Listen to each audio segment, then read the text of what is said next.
Assalamualaikum. Halo, Ya, halo, assalamualaikum. Waalaikumsalam. Mau tanya ke Ustadz Abi? Silahkan. Ya. Dari, halo? Ya, silahkan Bu. Waalaikumsalam, Ustadz. Dari Bandung. Ya, silahkan, silahkan. Ya, Pak Ustadz mau tanya kalau syarat-syarat poligami apa? Soalnya suami saya mau poligami.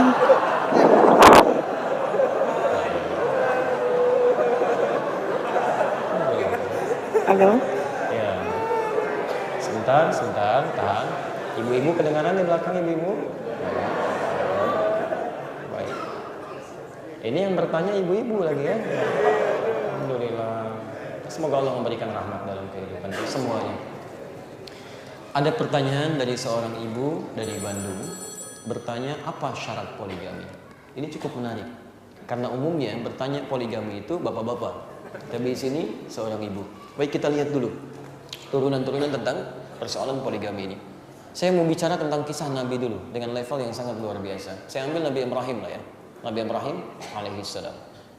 Teman-teman sekalian, kita ambil ayat-ayat Qur'annya dulu untuk menghadirkan suasana-suasana indah. Pertama Quran surah ke 51 ayat 24 sampai 25, posisi paling kanan sebelah bawah. Surah 51 Az-Zariyat.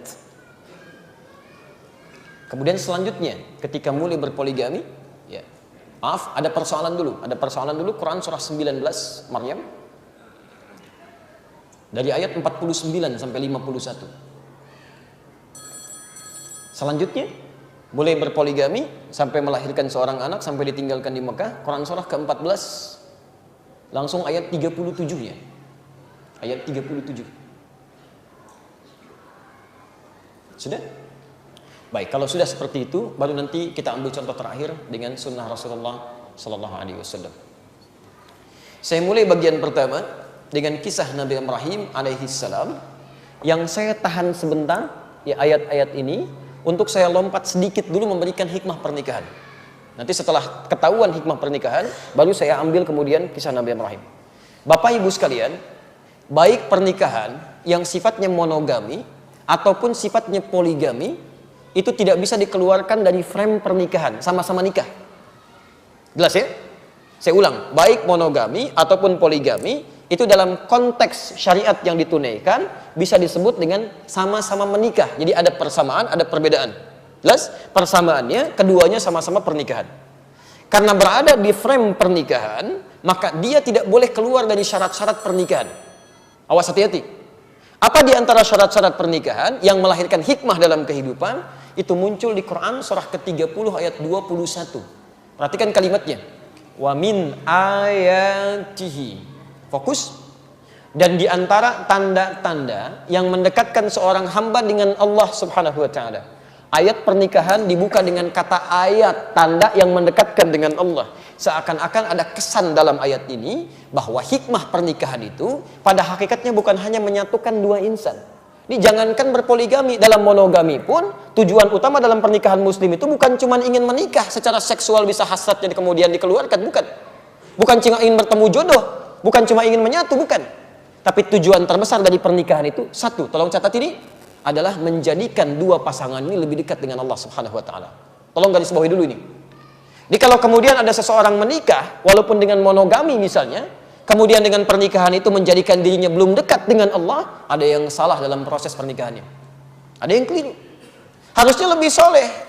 Anda belum menikah, mungkin tidak setiap hari bisa berjamaah. Ya bermakmum, kadang kesibukan sholat sendirian. Tapi setelah menikah, bukankah makmumnya dikirimkan selama hidup di rumahnya? Tidak ada alasan untuk Anda meninggalkan jamaah. Jadi kalau Anda setelah menikah pun ada makmum menemani belum bisa jamaah juga, Anda butuh berapa lagi untuk bisa berjamaah? Itu membangun kedekatan dengan Allah. Karena itulah yang paling penting Anda ambil, setiap suami istri yang telah berumah tangga, dari sejak zaman Nabi sebelumnya, Nabi Ibrahim dan setelahnya, yang dibangun pertama kali bukan berpikir nikah ini, nikah itu bukan. Tapi bagaimana dengan pernikahan itu, membangun kesamaan visi untuk mendekatkan diri dengan Allah. Maka muncullah prototipe Nabi Ibrahim alaihissalam. Yang ketika menikah dengan Sayyidah Sarah. Cantiknya luar biasa, Pak. Cantik luar biasa Sarah itu. Ya, tak terlukiskan kecantikannya. Ketika dijodohkan oleh Allah, maksudnya diberikan jalan untuk menikah, kemudian menyatu keduanya, tapi itulah manusia tidak ada yang sempurna. Ya, di balik kecantikan itu ternyata mendapatkan ujian. Ya, belum mendapatkan keturunan dalam kehidupannya. Tapi yang paling menarik, Nabi Ibrahim malah tidak banyak memikirkan itu.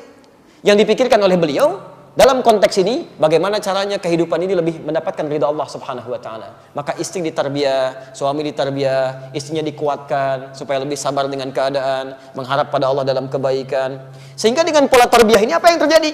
Litaskunu ilaiha. Ada ketenangan dalam jiwa. Hikmah kedua berumah tangga itu untuk menghadirkan ketenangan. Jadi kalau kemudian antum berumah tangga sekalipun dengan monogami, belum poligami, selalu ada ribut, selalu ada masalah, nggak pernah tenang jiwa, ada yang salah dalam rumah tangga. Tidak dipelajari dengan baik, nggak ada tarbiyah yang bagus di situ. Ya. Karena itulah kemudian, perhatikan, Sayyidah Sarah, istrinya Nabi Ibrahim alaihissalam, menemani suaminya, mulai saat dikecam oleh masyarakatnya, mulai ketika dibakar, mulai ketika diusir, tidak pernah putus untuk dekat dengan beliau. Silahkan cek. Ada perempuan-perempuan yang karena orientasinya bukan karena Allah, termasuk pria-pria menikah orientasinya bukan karena Allah, ada yang karena materi, ada karena kedudukan, sehingga cintanya tidak abadi. Kehidupan di rumah tangganya sering ada masalah gitu. Ya ini perempuan luar biasa ini, keduanya bertarbiyah. Ketika diuji, istrinya mendekat. Ketika diusir, diikuti. Sampai ketika pergi ke Mesir pun, apa yang terjadi? Tetap disertai. Jalan ke sini diikuti, jalan ke sana diikuti. Inilah yang melahirkan cinta dari Nabi Ibrahim supaya bisa menjaga amanah Allah ini berupa titipan seorang perempuan. Jadi kalimat ketiga, tolong catat ini ya. Pasangan yang dititipkan oleh Allah kepada kita, itu adalah ujian kehidupan kita sebagai titipan Allah yang dititipkan kepada kita, bukan pada yang lain. Karena Allah percaya kepada kita, cuman kita yang membuat dia bisa soleh. Jadi kalau seorang perempuan dititipkan kepada kita, maaf ya, kemudian Anda menginginkan dia menjadi solehah, tugas Anda yang laki-laki membimbing dia supaya soleh. Kalau ibu mengharapkan suami yang soleh, jangan banyak menuntut. Tugas ibu mengarahkan dia dan membantu beliau untuk bisa soleh. Jadi semua saling bekerja sama. Itu yang paling penting, karena setiap kita akan ditanya tentang pasangan kita. Saya titipkan dia kepada kamu, bukan pada yang lain. Kenapa kamu mengabaikan dia? Kenapa kamu tidak bimbing dia? Nah, dalam kerangka mendekat kepada Allah inilah kemudian rumah tangga bisa dibangun dalam kebaikan. Sehingga yang ada itu karena Allah, karena Allah, karena Allah. Kalau belum apa-apa terjadi sesuatu, lillah, lillah, lillah. Apa yang terjadi ketika datang ke Mesir? Saya mau teruskan. Di Mesir ini perjalanan sudah lama. Rumah tangga sudah berlangsung. Bertahun-tahun keturunan belum ada, sampai puluhan tahun. Sampai ketika tiba di Mesir itulah kemudian, maaf, masih cantik Sarahnya. Dibanding ibu masih cantik Sarah lah gitu ya, yang istrinya Nabi Ibrahim. Apa buktinya? Di Mesir pada saat itu, rajanya punya hukum. Setiap ada laki-laki yang sudah berumah tangga, maka istrinya akan wajib diambil oleh raja itu menjadi istri raja tersebut. Siapapun dia. Karena raja ini punya kesimpulan, setiap perempuan yang dinikahi oleh orang lain berarti dia punya keistimewaan, sehingga laku dinikahin orang. Kalau belum dinikahin berarti ada cacat dalam dirinya, sehingga orang lain pun gak suka untuk menikah dengan dia. Itu tuh, ya luar biasa itu gak sopannya. Ya. Di pokoknya kalau sudah menikah, ini perempuan hebat, punya keistimewaan sehingga dilirik oleh laki-laki. Saya harus dapatkan keistimewaan itu. Kalau yang belum nikah, aman, berarti nggak punya apa-apa dia. Saya simpan dia. Begitu Sarah datang, ditanya, manhi, siapa dia? Nabi Ibrahim paham tentang hukum itu. Beliau katakan, hadhi ukhti, ini saudari saya. Di lisan mengatakan saudari, dalam hatinya mengatakan, saudari saya dalam Islam, ini istri saya. Cuman dalam hukum Islam kan saudari dalam agama kan. Beliau tidak berdusta. Ini yang disebut dengan tadlis namanya dalam ilmu hadis. Tadlis itu menyampaikan di lisan A, di hatinya B dalam konteks kebenaran. Dalam konteks akidah disebut dengan taqiyah namanya. Jika dalam kondisi terancam, maka hati mengatakan A, lisan mengatakan B, tapi dengan maksud yang baik. Jelas di sini? Itu nanti ada di Ali Imran di ayat ke-27 sampai ayat 28, posisi paling kanan sebelah bawah. Ya. La yattakhidhul mu'minuna al-kafirina awliya'a min dunil mu'minin. Nah, ujung ayatnya illa an tattaqu minhum taqah. Jangan pernah mengambil pemimpin dari kalangan yang bukan muslim, bukan orang beriman, kecuali Anda tinggal di satu tempat dipaksa dan bertaruh dengan nyawa di situ. Kalau nyawa sudah mulai terancam, lisan bisa mengatakan A, tapi hatinya bisa berbeda. Illa an tattaqu minhum tuqah. Dari sini keluar taqiyah. Bukan taqiyah dihadirkan dalam konteks yang salah. Ini yang berbeda. Saya kembalikan, hadhi ukhti, ini saudari saya. Tapi karena saking cantiknya, raja ini keluar dari hukumnya. Keluar dari hukum dia. Nggak apa-apa lah, untuk yang ini saya ambil aja katanya. Begitu mau disentuh, tangannya lumpuh. Lumpuh tangannya, Nabi Ibrahim berdoa. Dia berkata, jangan guna-gunai saya katanya. Tolong doakan lagi supaya sembuh, saya berjanji tidak akan sentuh lagi. Begitu didoakan Nabi Ibrahim, sembuh lagi. Ternyata mengingkari janjinya, mau pegang lagi.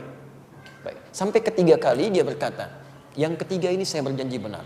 Kalau kamu kemudian ucapkan kalimat tadi itu, saya sembuh, saya tidak akan pernah sentuh lagi dia.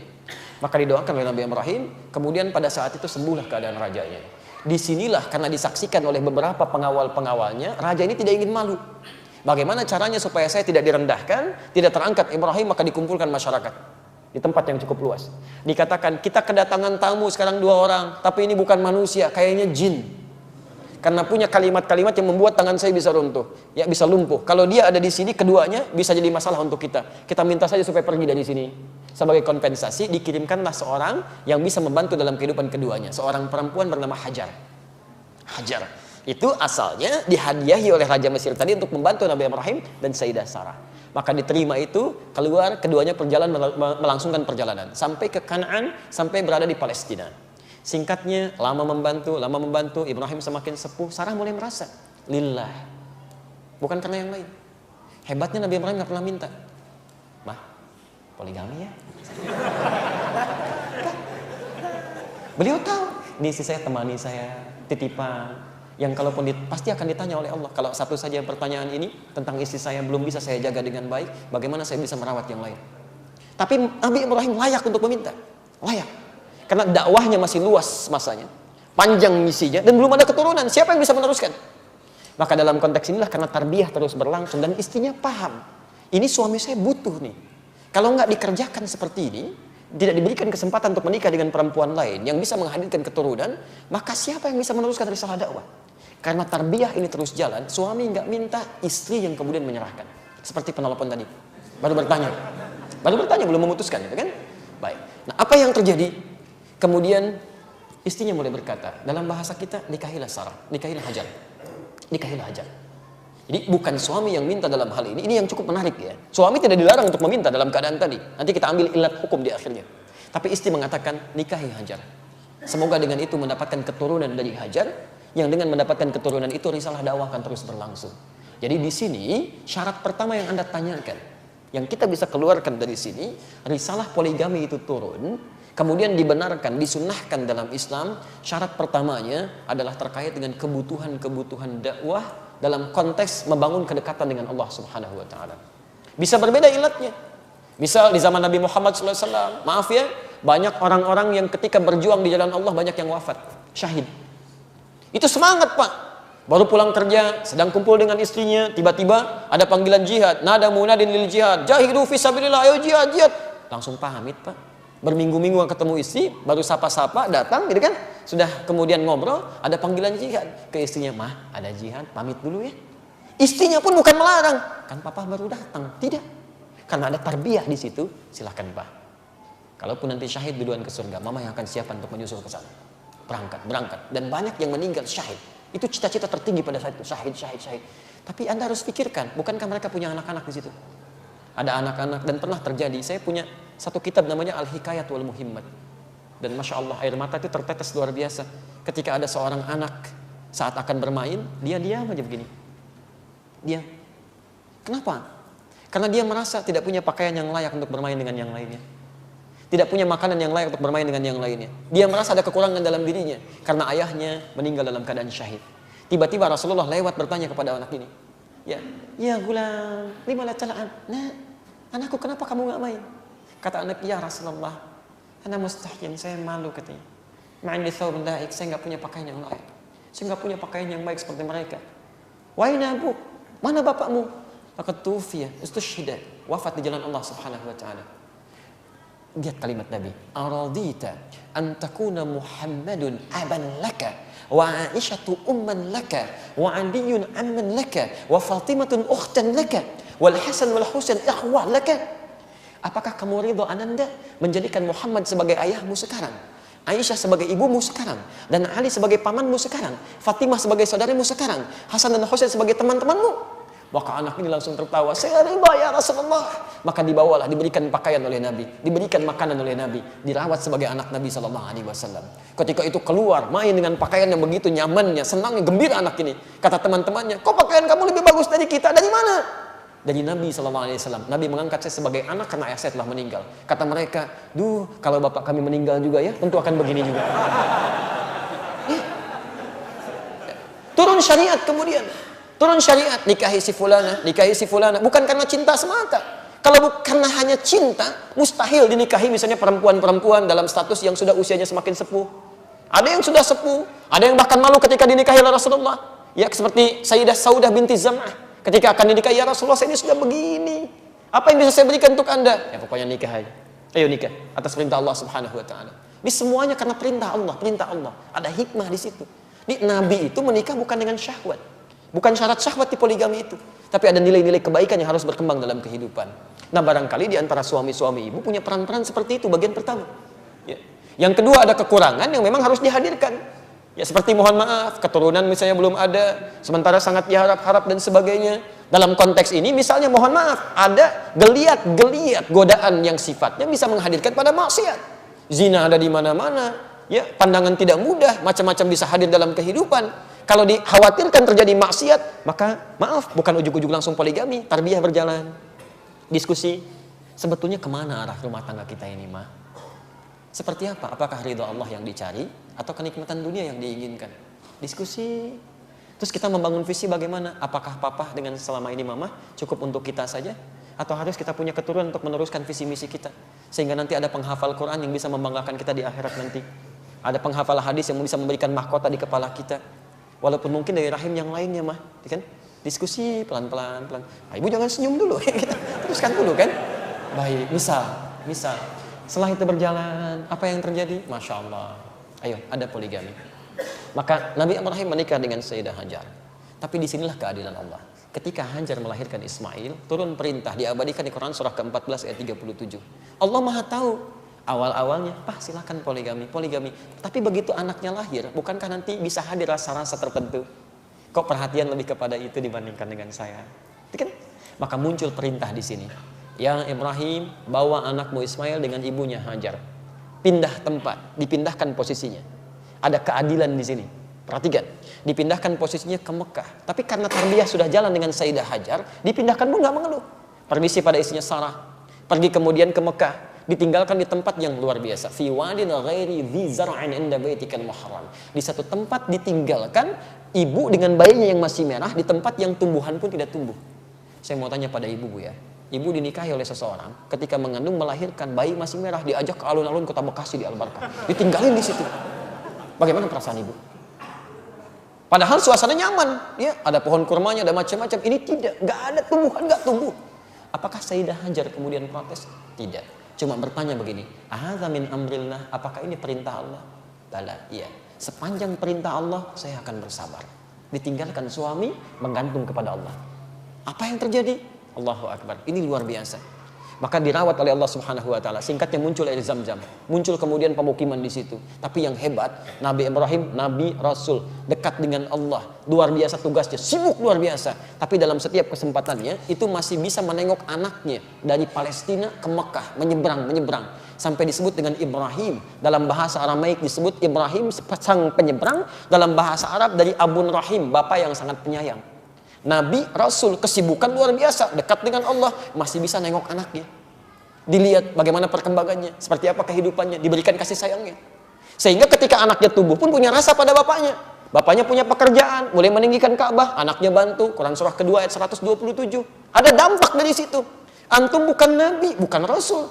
Kedekatan dengan Allah tidak seperti Nabi Ibrahim. Sesibuk apa sih sampai gak sempat lihat anaknya? Sampai gak ada perhatian pada keturunannya? Coba cek. Dampaknya hasilnya apa? Karena perhatiannya kurang, anak ke bapak pun kurang punya rasa. Bapak punya mobil, dipakai oleh anaknya. Pada saat nyuci begini, kelihatan oleh anak, dibantu nggak? Jangan-jangan antum yang nyuci, anaknya yang pakai.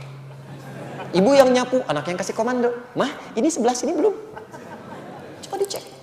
Bahkan pada saat bapaknya pun mesti berkorban dengan perintah wahyu di Quran surah 37 ayat 102 sampai dengan 109 itu, inni ara fil manami anni adbahuka fanzur madza tara. Duhai nak sayang, Papa ini harap-harap kamu tumbuh dewasa, tapi Bapak melihat dalam mimpi ada wahyu Papa menyembelih kamu. Mudah bagi Nabi Ibrahim mengatakan, nah, siap-siap ya. Kemana Pak? Sembelih. Wahyu turun. Mudah karena Nabi Rasul. Tapi dengan kasih sayangnya minta pendapat pada anaknya. Apa jawab anak? Karena merasa ada perhatian dalam dari bapaknya. Sampai berkata anaknya, ya abatif ma tu'mar. Ayah, cepat kerjakan sekarang, jangan tunda. Orang cuma tahu disembelih saja. Tapi kalau Anda buka misalnya, ada Al-Akhlaq lil Banin karangan Ustaz Umar Ahmad Marajai. Jilid yang kedua, warnanya biru, halaman ke-25, posisi paling kanan, di paragraf yang ketiga, baris pertama sampai dengan baris ke-9, sebelah kanan. Itu ketika akan disembelih, orang tahunya cuma disembelih. Tapi kemudian Ismail berkata, ya abati, duhai ayah, tolong kencangkan ikatan ini. Supaya saat saya disembelih, saya tidak bergerak, menjadikan ayahanda kemudian tidak jadi menyembelih saya karena iba. Ya abati, mohon tajamkan pisaunya, supaya mempercepat penyembelihan saya. Khawatir karena pisaunya tidak terlampau tajam, ya, selain menghadirkan rasa sakit juga nanti membuat iba ayahanda. Di sini menjadi sunnah saat akan menyembelih itu pisaunya ditajamkan supaya mempercepat penyembelihan. Yang ketiga, ya abati, duhai ayah sayang, mohon lepaskan pakaian terluar Nanda. Kemudian tolong dirapihkan dengan baik dan kirimkan pada ibunda satu-satunya. Tolong sampaikan titip salam dari putra yang sangat mencintainya, Ismail. Ismail alaihissalam disembelih pada saat itu diganti oleh Allah Subhanahu wa taala dengan pergantian yang lebih besar lagi. Tidak jadi disembelih. Tapi bagaimana seorang Ibrahim bisa merawat meninggalkan? Ada apa yang terjadi dengan Sarah? Jadi Sarah berkomunikasi juga nyaman. Hajar juga mendapatkan kenyamanan. Tapi yang paling indah ketika itu terjadi nikmat, lihat kalimatnya, nikmat keindahan kemudian datang. Ketika ujian yang sangat sulit bisa dilewati, Sarah tidak bisa mengandung, dihukumi mandul, sudah monopos, tidak mungkin punya keturunan. Ketika lolos dalam ujian yang kedua ini, menyerahkan cinta karena Allah supaya ada keturunan, maka ketika diizinkan Nabi Ibrahim menikah dengan Hajar itu, plus Ismail tumbuh dewasa, muncul berita, Hajar pun bisa mengandung. Bisa mengandung. Kapan kalimat bisa mengandung ini muncul? Ketika lolos dalam ujian poligami tadi. Bukan karena poligaminya, tapi melakukan mengizinkan suami poligami itu karena Allah, karena ada urusan yang Allah ridhai di situ. Begitu Anda melakukan sesuatu karena Allah, maka hukum Allah akan berlaku bagi Anda. Bahkan pada yang menurut manusia mustahil untuk dilakukan. Jelas sampai sini? Maka adalah muncul berita di Quran surah 51 ayat 24 sampai 25 itu. Diberikan kabar gembira bahwa beliau akan mengandung. Sampai ketika dikatakan oleh para malaikat yang akan datang ke tempatnya Nabi Lut, tapi mampir ke tempat Nabi Ibrahim, mengabarkan berita bahwa istrimu akan mengandung. Kata Sarah, Masya Allah, apa kalimatnya? Fasaqat wajha wa qalat ajuzun aqim. Menepuk-tepuk wajahnya begini. Apa yang seperti ini masih punya keturunan juga katanya. Qalu kadzalika qala rabbuk. Kadzalika qala rabbuk. Hei, jangan begitu. Ini sudah ketetapan Allah. Innahu huwal hakimul alim. Allah yang maha bijak dan menetapkan sesuatu sesuai dengan hikmahnya.